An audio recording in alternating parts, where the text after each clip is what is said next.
I, 28F, lost my dad when I was 12. He was everything to me, my hero, my best friend, and the person who always made me feel safe. Dad was a high school history teacher, and he had this incredible way of making the past come alive. He'd tell me bedtime stories about ancient civilizations and great explorers, sparking my love for history and adventure. We had this special tradition where every Sunday, we'd go on a dad-daughter date to Scoops, our favorite ice cream shop. It was a tiny place, family-owned for generations, with peeling paint and worn boots, but to us, it was magical. Dad always got Rocky Road, and I'd spend ages deliberating before inevitably choosing bubblegum. We'd sit for hours, him helping me with homework or listening to me ramble about my latest obsession, be it dinosaurs, space, or Greek mythology. Mom was always supportive of our little outings. She worked as a nurse, often taking night shifts, so she saw these Sundays as a chance for her to catch up on sleep while Dad and I bonded. It was a perfect balance, our little family of 3. But everything changed when Dad got sick. It started with headaches, then dizziness.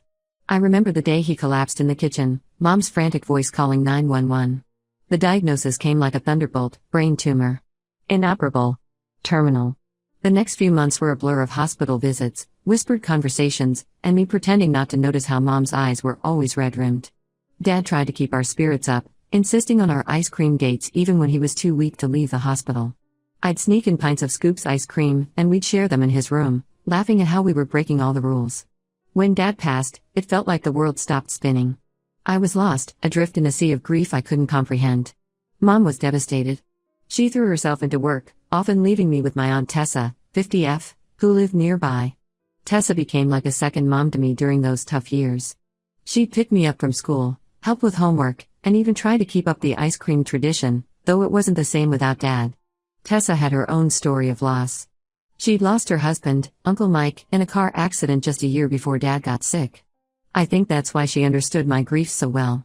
She never tried to replace Dad or make me get over it. Instead, she'd share stories about Uncle Mike, and we'd laugh and cry together. It was with Tessa that I learned it was okay to miss someone and still find joy in life. Things started to change when I was about 15. Mom began dating again, which I understood. She deserved to be happy. But then she met Richard, 56M. At first, he seemed nice enough. He'd bring flowers for Mom, ask about my day, and even offer to help with my college applications. But something about him just felt off. Richard was a successful businessman, always impeccably dressed in suits that probably cost more than our monthly rent. He had a way of making everything sound like a business transaction, even relationships. When he talked about Dad, it was always in terms of moving on and fresh starts, as if Dad was a failed investment we needed to write off. As time went on, I noticed Mom changing. She started canceling our plans last minute, saying Richard had surprised her with concert tickets or a weekend getaway. She'd forget important events in my life, like my debate team finals or my art showcase. It hurt, but I tried to be understanding. After all, she'd been alone for so long. The real problems started when I was 17. Richard moved in with us, and suddenly our house didn't feel like home anymore. He rearranged everything, got rid of Dad's old armchair, claiming it was ratty, and even suggested we should update the living room by taking down the family photos. Mom agreed to all of it. I tried to talk to Mom about how I was feeling, but she'd always brush it off. "Honey, you're just not used to change," she'd say. Or, "Richard's just trying to help us move forward." It felt like she was choosing him over me, over the memory of Dad. One day, I came home to find that Richard had cleaned out the garage, including a box of Dad's old teaching materials I'd been saving. When I confronted Mom about it, she said Richard thought it was unhealthy for me to cling to these things. I was furious. Those papers, with Dad's handwriting and notes, were some of the few tangible things I had left of him. Things came to a head on my 18th birthday. I'd been looking forward to our traditional mother-daughter spa day, something we'd done every year since I was 13. But the night before, Mom told me she had to cancel. Richard had surprised her with a couple's retreat, and they were leaving early the next morning. I was heartbroken. I spent my 18th birthday alone, looking through old photo albums and crying. Aunt Tessa came over with cupcakes when she heard, but it wasn't the same. That day, I made a promise to myself that I wouldn't let anyone else dictate how I remembered Dad. After that, I started pulling away. I focused on my studies, got a part-time job at a local bookstore, and spent more time with Tessa and my friends. I threw myself into my college applications, determined to forge my own path. Mom and Richard got married when I was 19, in a lavish ceremony that felt nothing like the warm, loving family I remembered. The wedding was at a fancy country club, with ice sculptures and a 7-tier cake. I stood beside Mom as her bridesmaid, feeling like a stranger in my own family. Throughout college, I kept my distance. I'd come home for holidays, but the visits were always tense and short. Richard would make comments about my choice of major, history, like Dad, saying things like, "I hope you have a backup plan. Those who don't learn from history are doomed to work at Starbucks." Mom would laugh nervously and change the subject. Now, I'm 28 and have built a life for myself. I have a good job as a museum curator, a small but cozy apartment filled with books and artifacts, and a group of amazing friends who understand my passion for history. I see Tessa regularly. We still get ice cream at Scoops every few weeks, raising a spoon to Dad's memory. My relationship with Mom is strained at best. We talk maybe once a month, and our conversations are always surface level. She'll ask about work, I'll ask about her garden, and we both pretend everything is fine. But underneath, there's a gulf of unspoken words and hurt feelings. The issue now is that Mom and Richard are celebrating their 10th wedding anniversary next month. They're throwing a big party at the same country club where they got married. Mom's been calling nonstop, insisting that I not only attend but also give a speech about how happy I am for them. I don't want to go. The thought of standing up there and lying about how great Richard is, how he's been such a wonderful addition to our family. It makes me feel sick. But I know if I don't go, it'll cause a huge rift. Mom's already guilt-tripping me, saying things like, "Don't you want me to be happy? And your father would have wanted us to move on." I feel torn.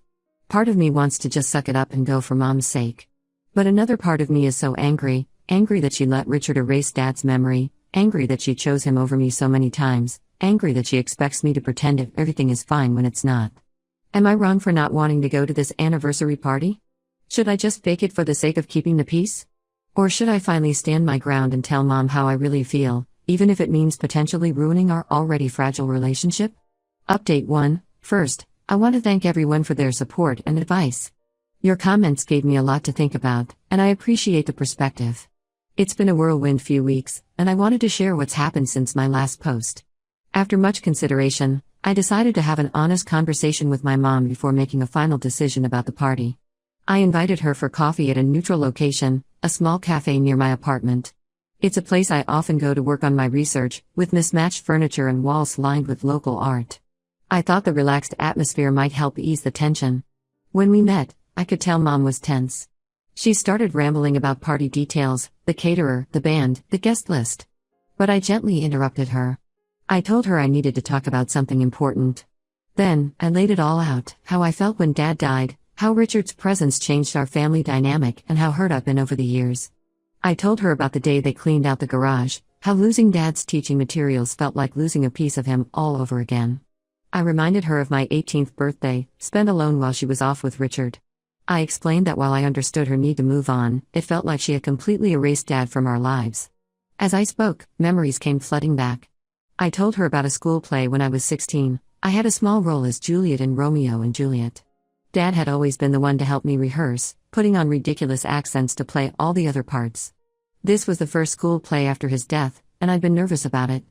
Mom had promised to be there, but at the last minute, she called to say she and Richard had tickets to a concert. I remembered standing on that stage, scanning the audience for her face, and feeling my heart sink when I realized she wasn't there. I also shared happier memories, like the time Dad and I got caught in a sudden downpour during one of our ice cream dates. We'd run back to the car, laughing and soaked to the bone, Dad's glasses all fogged up. Or the Christmas when I was 10, and Dad stayed up all night to build me a dollhouse, cursing under his breath at the tiny furniture. These were the moments I cherished, the ones that made me feel loved and secure.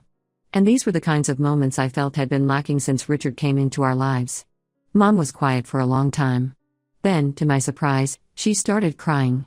She admitted that she'd been so afraid of being alone after Dad died that she latched onto Richard without considering how it would affect me. She said she thought by moving forward quickly, she was doing what was best for both of us. Through her tears, Mom shared her own struggles. She told me how lost she felt after Dad died, how she'd lie awake at night, terrified of raising me alone. She admitted that Richard's decisiveness and confidence had been a lifeline for her, even if his methods weren't always the most sensitive. We talked for hours. Really talked, for the first time in years. Mom apologized for not being there for me, for missing important moments in my life. She said she had no idea how much pain I'd been carrying. She also shared some of her own grief, how she still sometimes reaches for Dad in bed before remembering he's gone, how she can't bring herself to delete his number from her phone. Regarding the anniversary party, Mom said she understood if I didn't want to attend. She admitted that asking me to give a speech was unfair and that she'd only suggested it because Richard's kids were doing the same. She hadn't considered how different their experiences were from mine. I told her I'd think about attending, but I couldn't promise a speech. She accepted this, and for the first time in a long time, I felt like my mom was really listening to me.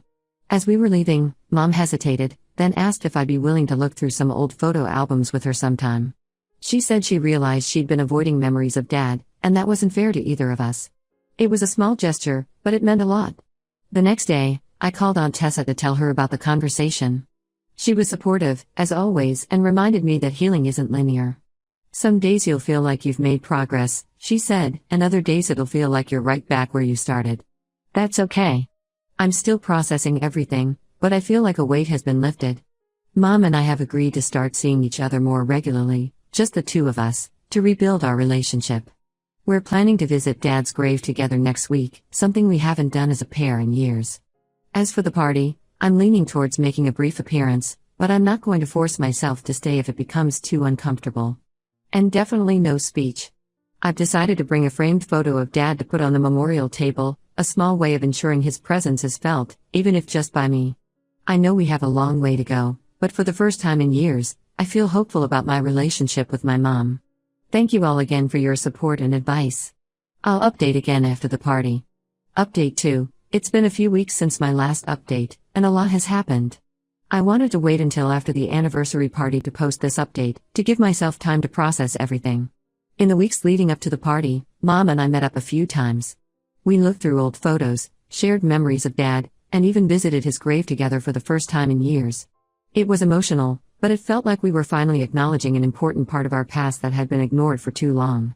During one of our meetings, Mom brought out a box of Dad's things she'd kept hidden away. There were old letters he'd written her when they were dating, ticket stubs from concerts they'd attended, and even the cheesy Valentine's Day card I'd made them when I was 7. We spent hours going through everything, laughing and crying in equal measure. One item in particular caught my attention: Dad's old pocket watch. I remembered him always checking it during our ice cream dates, making sure we weren't late getting home for dinner. Mom told me Dad had wanted me to have it when I was older, but in the chaos after his death, she'd forgotten about it. Holding that watch, feeling its familiar weight in my hand, brought back a flood of memories. The day of the party arrived, and I decided to go. I didn't stay for the whole event, but I did make an appearance. When I arrived, I was surprised to see that Mom had set up a small memorial table for Dad in a quiet corner of the venue. It had his photo, his favorite book, a worn copy of To Kill a Mockingbird, and even the silly World's Best Dad mug I'd given him when I was 8. It wasn't much, but it meant everything to me that she had acknowledged him on this day. I added the framed photo I'd brought, a snapshot of Dad and me at Scoops, both of us with ice cream mustaches and goofy grins. Seeing it there, among the elegant decorations and fancy floral arrangements, felt right somehow. A little piece of our simple, happy past amid the glitz of Mom and Richard's present. Richard seemed uncomfortable with the memorial at first, but he was civil. He even shared a story about how Dad had once helped him change a tire on the side of the road, long before he and Mom got together. It was a small thing, but it felt like a tiny olive branch. I didn't give a speech, but I did have a brief conversation with Richard's kids. They seemed nice enough, and I realized that they were probably just as confused by the family dynamics as I was. We're not going to be best friends, but I think we can be cordial. The most significant moment came near the end of my time there. Mom pulled me aside and handed me a small box. Inside was Dad's watch, the one he always wore, the one I thought had been lost or thrown away years ago. Mom said she'd kept it all this time, not sure when the right moment would be to give it to me. She thought today was fitting. As I held the watch, I remembered all the times Dad had let me wear it as a child, how proud I felt with it hanging comically large on my small wrist. I remembered him teaching me to read the time, his patience as I struggled with the concept of 1:15 and 1:30. In that moment, I felt closer to him than I had in years. I left the party shortly after that, emotional but oddly at peace. On my way home, I stopped by Scoops. The place hasn't changed much in all these years, same peeling paint, same worn booths. I ordered a scoop of Rocky Road in Dad's honor and sat in our old spot, the watch ticking softly in my pocket. Mom and I have plans to meet up again next week. We're talking about starting a new tradition, maybe a monthly dinner where we can catch up and continue rebuilding our relationship. She's even mentioned wanting to volunteer at the museum where I work, saying she'd like to understand my world a bit better. I know we still have a long way to go. Years of hurt don't disappear overnight. But for the first time in a long time, I feel like we're moving in the right direction. Thank you all for your support through this journey. Update 3. It's been about 6 months since the anniversary party, and I wanted to give you all a final update on how things have progressed. Mom and I have been consistent with our monthly dinners, and they've become something I genuinely look forward to. We've had some tough conversations, but also a lot of laughter and reconnection. Last month, we even cooked Dad's famous lasagna recipe together, something we hadn't done since before he passed. It didn't turn out quite right. We both forgot he used to sneak in a splash of red wine, but the attempt itself felt meaningful. We ended up ordering pizza and sharing stories about Dad's cooking adventures, both the successes and the spectacular failures. My relationship with Richard is still a work in progress. We're not close, but we're cordial. He's made efforts to be more considerate, like asking before making changes to the house and showing interest in hearing stories about Dad. It's not perfect, but it's better than it was. Last week, he even asked if I'd like any of Dad's old books that he found in the attic. It was a small gesture, but it meant a lot. The biggest change, though, has been in my own healing process. Talking openly with Mom about Dad has allowed me to process a lot of grief I'd been holding on to. I've started seeing a grief counselor to work through some of the lingering issues from my teenage years. It's been challenging, but also incredibly freeing. I've also reconnected with some of Dad's old friends and colleagues from the high school where he taught. They've shared stories about him that I'd never heard before, and it's been like getting little pieces of him back. One of his former students, now a teacher herself, told me how Dad had encouraged her to pursue education when everyone else told her she couldn't do it. Another shared how Dad had organized a secret fundraiser for a colleague going through cancer treatment. These stories have helped me see Dad not just as my father, but as the complex, caring person he was to so many others. Mom even joined me for coffee with Dad's best friend last week, and seeing them reminisce together was both heartwarming and healing. They laughed about old inside jokes and shared memories of camping trips gone wrong. It was the first time in years I'd seen Mom talk about Dad without that shadow of guilt crossing her face. I've been wearing Dad's watch every day. It's become a comforting presence, a tangible connection to him. Sometimes, when I'm feeling stressed or unsure, I find myself running my fingers over its familiar surface, almost like I'm asking Dad for advice. It's silly, maybe, but it helps. As for the future, Mom and I are planning a small memorial for Dad on his upcoming birthday.